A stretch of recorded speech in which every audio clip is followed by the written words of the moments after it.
હાલો મિત્રો, હું મુનાભાઈ ચોગટ.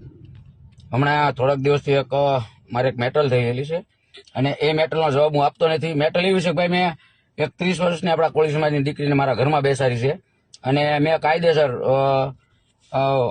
મૈત્રી કરાર કર્યા છે, પણ એનો ભાઈ, છોકરીની ઉંમર 30 વર્ષ છે, સમજી લો.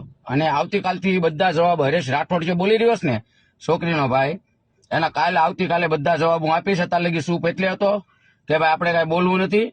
બાકી હરેશ રાઠોડ, હા, મુન્નાભાઈ ચોગટ છે, તું મારો હાળો છો કાયદેસરનો, સમજી લેજે હવે, બરોબર? અને કાલ સવારે તારી બેન તને જવાબ આપશે બધા. અત્યારે લગી હું એને ના પાડતો હતો.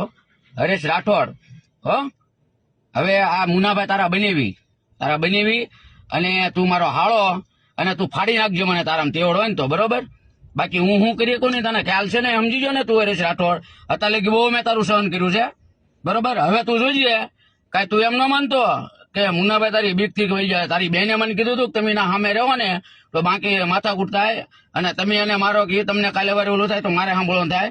બાકી હવે યાદ રાખજે, તારા બનેવી છે ને 8 દિવસમાં ભાવનગર આવે છે, અને તારે જ્યાંથી તોડવો નથી તોડી લેજે. તને ચેલેન્જ, હો, તારા બનેવીની, તારા મુન્ના બનેવીની ચેલેન્જ છે.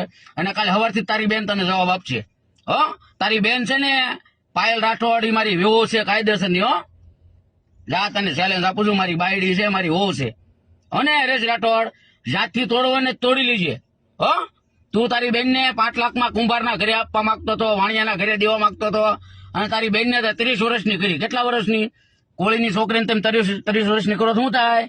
હો, હરેશ રાઠોડ, એટલે હું તારો બનેવો છું. હો, અને ફાડી નાખજો તારો તેવડ હોય તો, જા.